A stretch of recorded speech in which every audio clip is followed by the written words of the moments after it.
original investigators believe he murdered her. They just can't prove it. It's my first initial call to the private investigator working on my dad's case.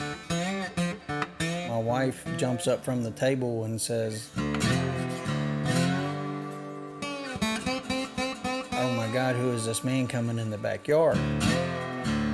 I divorced him because I couldn't trust him at all. He lied to me at the very beginning. He was living 2 separate lives. In the water about 30, 50 yards away, and identified it as it was a person.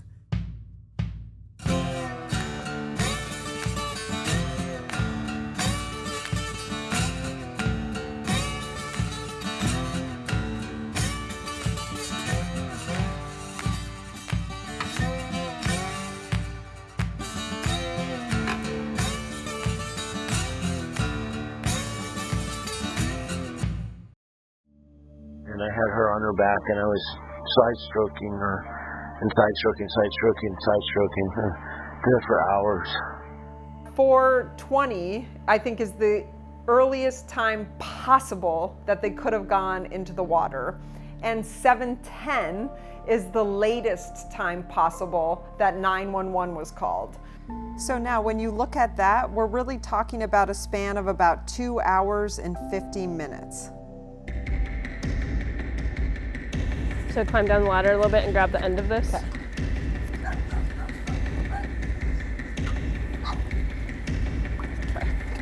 Got it? Yep. I'm gonna drop it. Yep. Awesome. Because we could never get Victoria onto Florida shore, I quickly thought, is there another way we can see if this is possible to transverse in 2 hours and 50 minutes?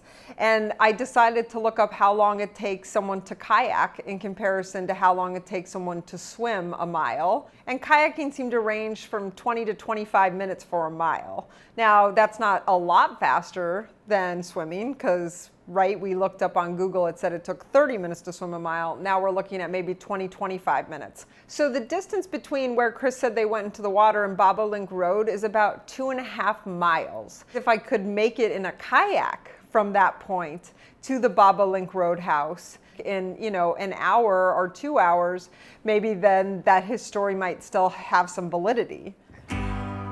Woo.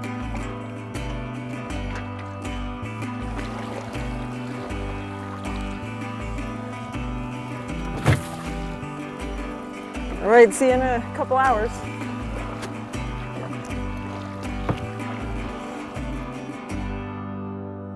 When we went over to Doug's house, the owner of the house on Bobolink Road where Chris came out of the water, he had informed us that by chance that same day that Chris came out of the water at their house, just hours earlier, his wife had been outside taking pictures of the kids and the dogs. And when she was doing that, she actually captures a picture of the pontoon in the background, Chris and Carolyn's pontoon in the background, just hours before he comes out of the water. And that photo is taken at 5:03 p.m. That's about 43 minutes between those two times. And again, remember, we're being really generous by saying they went into the water at 4:20. That's the earliest they could have gone into the water, according to Chris's timeline. We wanted to make sure we could triangulate that location almost perfectly.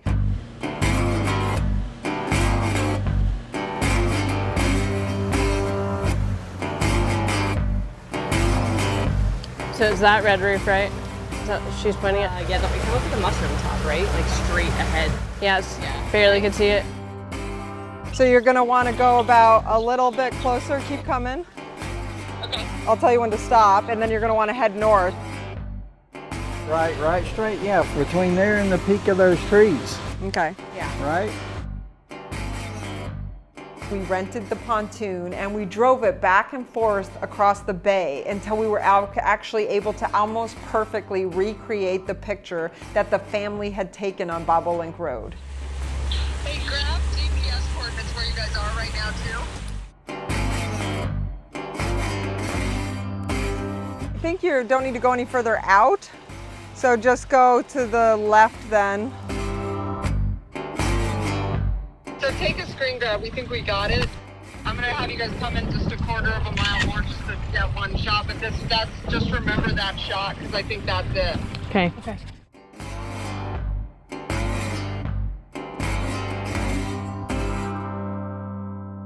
We were able to get the location of that pontoon maybe within 20 yards. I mean, we really drove it back and forth until the pictures looked almost identical to kind of get where that pontoon was. So now we can look at that distance and decide if that makes sense that the pontoon went from where he says they went into the water and ended at 503, a half mile from the bobolink house. And the craziest thing about that is where that pontoon sat in the water is where the sandbar started coming into shore. So if you got out of the water where you see that pontoon boat, you could literally almost walk from that point to the bobolink roadhouse.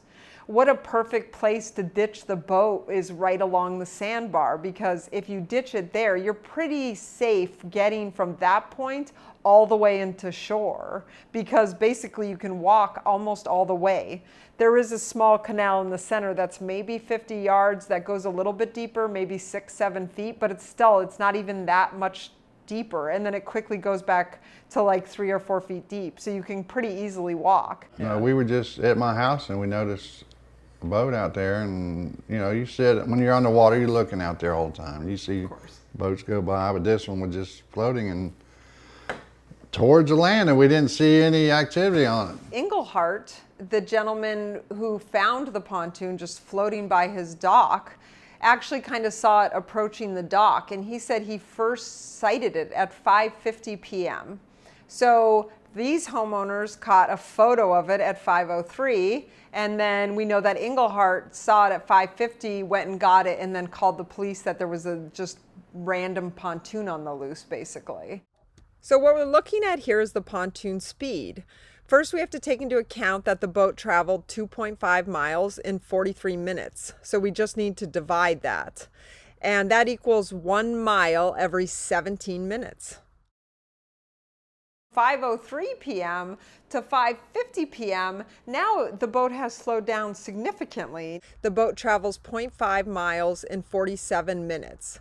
So on the flip side, that really is 1 mile over 94 minutes. Did the boat race from the spot where they got into the water to where Doug's family took the photo, and then it really just slowed down as it creeped into the Englehart home? I mean, that's possible. Obviously, water changes, things change. Maybe the current only took it that far really fast, and then it just slowed it down, and the boat just kind of trickled in.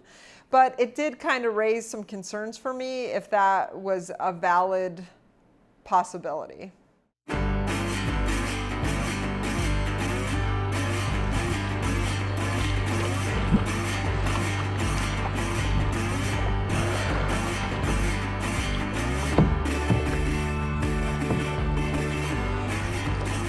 Yeah, let's go all the way to that beach, and then we'll go out from there.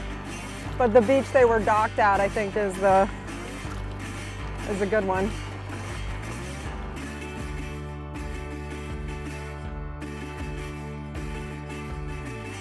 So you went windsurfing. Have you guys ever been like kayaking or anything out there? Or? Yeah, you watch what the wind's doing. You gotta watch what the weather's doing too. You don't want to get out there and have the wind catch you and blow you the other direction that you don't want to go, because you cannot keep up really with the good wind out here. If we have a squall line that comes out, it's not so much the waves are going to get you, but if you're having a leisurely little paddle across with the wind at your back, you got to fight that wind on the way back in, and you may not win. It's a big bay. You don't ever see somebody going catty corner across the bay. I mean, they'll go east and west. Oh, okay. And they'll stay in. So they're still kind of stay on their side. Yeah. Don't go in the shark water. Stay in where it's standable. Did you say the shark water? The shark water.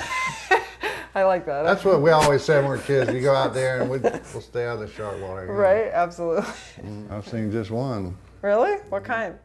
It was small, like a great tip or something. I couldn't tell. It was only about 3.5 foot long. That's crazy. That's great. Now you've just finalized I will never step into that water. Thank you.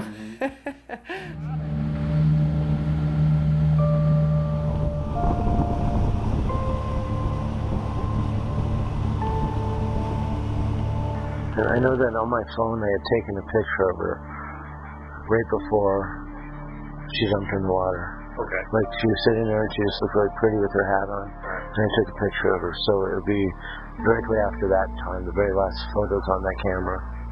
We have this text message that he sent one of his friends, and it showed him and Carolyn on the boat together. And Chris writes in many of the letters that that was the last photo taken of her. The pictures attached were taken minutes before she and I went into the water. Texted a few of them to Keith right before. They are attached. Chris's story has varied so widely depending on if he's talking to someone, if he's writing a letter, if he's telling the police, if it's something in the police report. His story always seems to shift in quite significant ways. In one of the versions of the story Chris tells, he had taken the picture of Carolyn and she got off the boat, and then that's when all of this started. But if you look back at the photo, the last photo that was ever taken of Carolyn, it's right by the Tarleton Preserve there. And the wild thing about the Tarleton Preserve is it goes out for about a half to 3/4 of a mile, depending on where you are, shallow. You can actually still walk.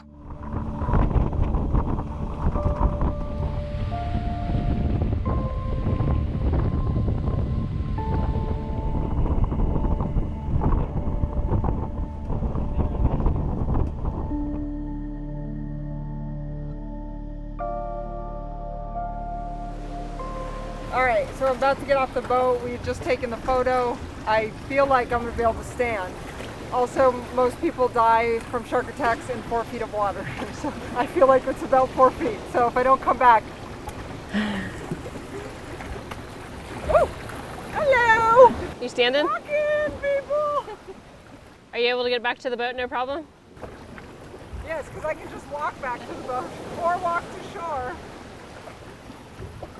Wow, that's incredible.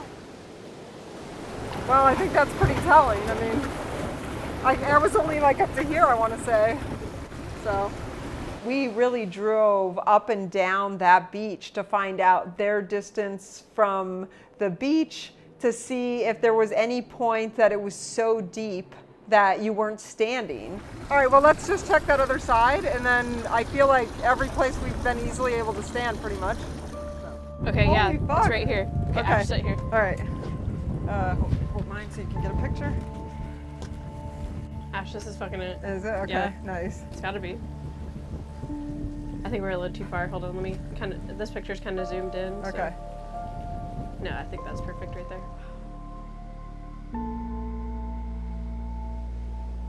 It still looks a little bit thicker, but I think. But I mean, it is yeah, a different it's different time of year. Yeah. Yeah. Or different year. I mean, if we can stand in all the places we found, basically.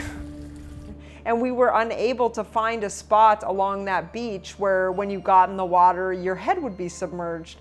There were points where it was just up to your neck, but a lot of times it was like waist deep. So let's see how deep it is here. I'll get another photo camera out. It's deeper.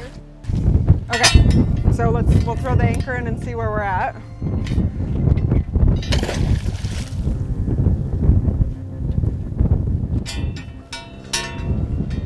So it comes back to here. So what, I'm 5'8". So like close to 8? 8 feet, I would think. So above her head. But this seems like the most likely spot. But the crazy thing is, if they went in here, that spit of land comes out right here all the way. So it just doesn't make sense if this was the spot. The tide's much calmer in this little. That's actually a solid point. It's much calmer here than on the other side. If it was on the other side, the believability of how the tides are, or how much less calm it was, I could see something happening. But all those sides we could almost stand on. Any that we thought were over there, you were like in 3-4 feet of water. Here you're in a little bit deeper water, but I don't feel like if the tide grabbed you that you could possibly miss the sandbar. I mean, it would have had to drag you the opposite direction and then all the way back this way. You think if it was going to grab you, it would have pulled you over to that shore. And I mean, this isn't even that wide, but I think we're talking about a mile from this shore to this shore. And then that sandbar probably spans about half of that. If she had jumped off the boat at that point, it just doesn't really make sense that she would have been taken away. She could still walk. Chris would have been able to walk. It would have been the most likely spot to go back to. So that was kind of the last thing that we wanted to try to see if that could have been a significant part of what happened here. But instead, again, we found that you're basically walking along a sandbar, which leads right into the beach. So you can kind of safely walk from the spot that they took that picture all the way up to the beach. Again, we are talking about a 2-year difference, and things obviously do change and shift. So, but from everyone we've spoken to, it seems like the bay has always been really shallow, and that is nothing new. I'll keep doing this so you know that I'm at bottom, and I'm not faking it. The whole day today, Ash and I, when we were on the kayaks, we kept stopping to put the oar down to see if we were still touching the bottom. And we could still touch the bottom for at least a mile away from Doug's house.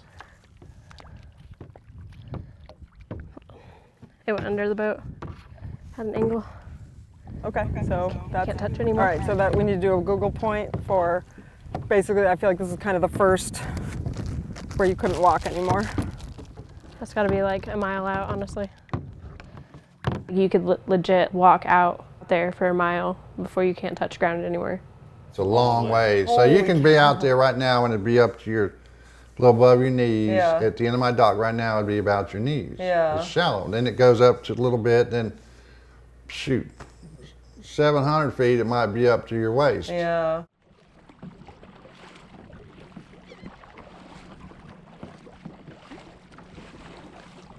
I went out to the midpoint between the Tarleton Preserve and their house on Plaza Bianca Road. There's a dock that comes out from there. And I went to the halfway point between the two spots. All right, so I'm out here on the kayak, and that's the beach that they were kayaked at. And then over here is where they were headed back home. So this is probably around center point or very close. So I'm gonna do a pin drop right now. Sorry, I got sunscreen all over my face. A pin drop right now just to show where I am in case I'm off at all. And then I'm gonna head back. Once I got to the halfway point, I turned the kayak around and I kayaked as hard as I could kayak. I kayak a lot, so I'm pretty skilled at it. And I was just going, like I did not stop.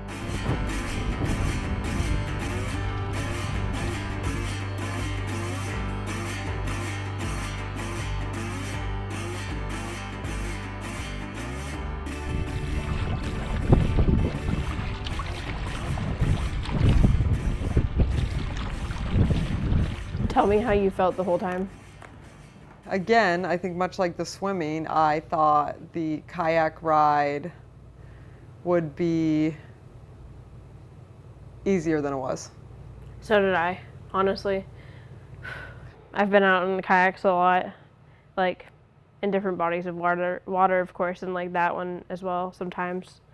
And I just felt like it was so freaking hard to get across there. I went in there going like, oh, I could totally do that. I could totally do that. It looks so easy. Maybe like halfway out, I was just like, oh my God. Like my legs hurt, my arms hurt, it's hot, I'm thirsty. How did my mom do this all the time? Like she's so brave and strong. I think it goes to show how strong your mom is because people talk about her kayaking across the bay and maybe it was a different part, maybe there's something we're not understanding, but if that's the case, my God, I can't even imagine how strong she must have been because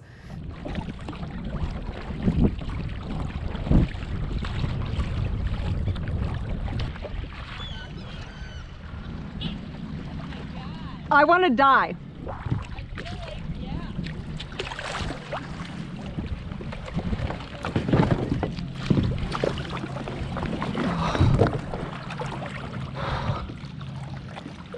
Ooh. Fuck. You're amazing. I don't know, honestly, how anyone could have swam that. No fucking way. I feel like I'm very strong, and that was hard to kayak.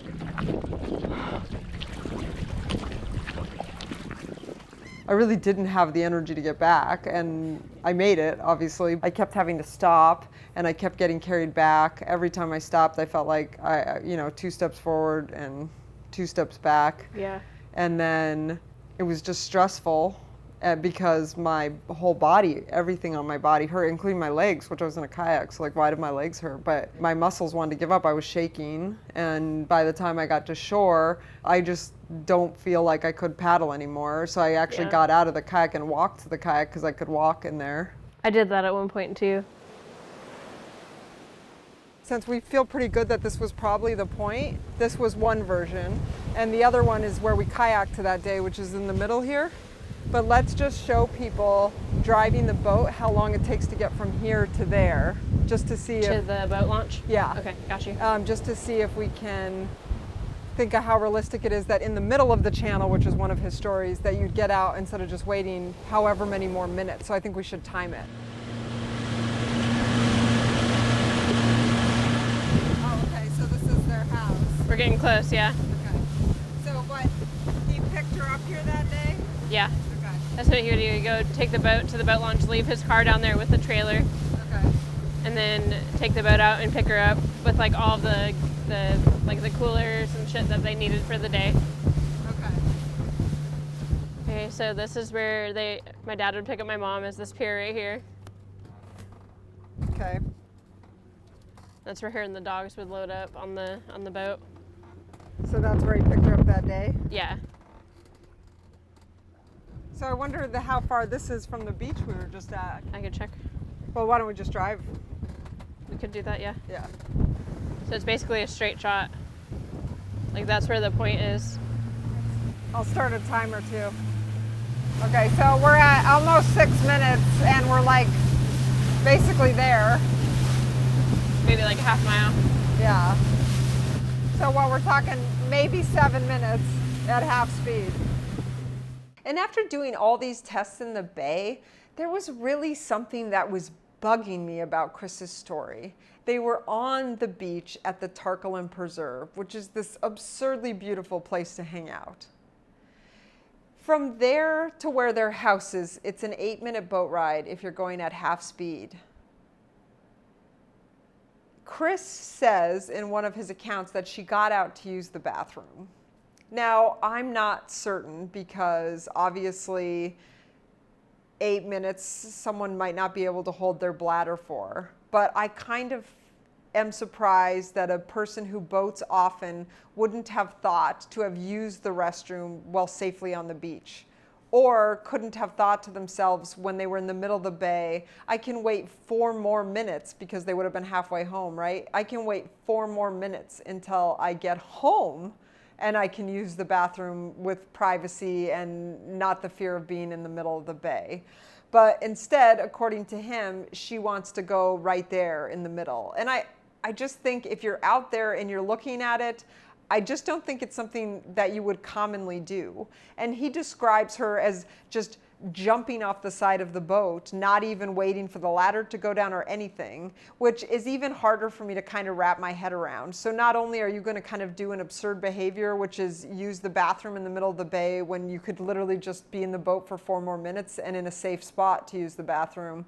And then on top of that, I feel like most people who would use the bathroom in the bay would probably put the ladder down and hang on to the ladder because you are in the middle of a kind of choppy bay. Oh, that hurts so bad. So when I got there, I climbed the ladder and I asked what time it was. And it had taken me from the point where Chris says they went into the water to get to the Bobolink home address 2.5 hours in a kayak. That's just a little less than he was in the water for. In a kayak, not in the water, we were almost out in the water the same time. How is that possible? Is he a superhuman swimmer? Or the first 2 hours when he was just rescue swimming her to the other side of the bay, so he's actually headed in the other direction. Yeah. And then he finally stops and then heads back to the direction we came out of the water in. He's not an Olympic swimmer, and I don't even think an Olympic swimmer could do it in that time. I think what we've discovered is the time frame is not possible. Oh, my GoPro just died. How funny. Are you good? How do you feel? You want to lay on the ground? Yeah, I want to. Oh man, no. When you got out of the water, I noticed you laid on the ground like my dad had done. How did you feel when you did that? That's what was crazy. So the homeowners are adamant about how weird it was when he got out and he laid in a supine position on the ground with his arms out and his nose on the concrete itself. But what I was shocked by is not only was it hard for me to breathe and I was fully exhausted, but I thought I was going to throw up because I was in that position and my heart was racing. So I only kayaked. He was swimming and had just lost his wife.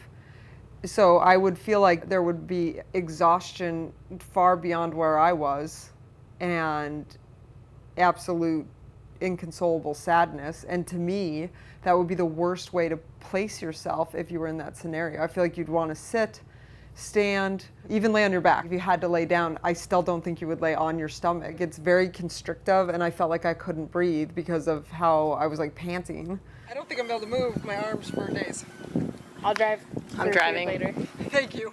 Also, I put sunscreen on before we left the house to go kayaking. I put it on and it was 50 and I put a lot on. Then I put on before we went into the water and then I put it on when I hit the point where they went into the water to turn my kayak around to come back and I'm burned.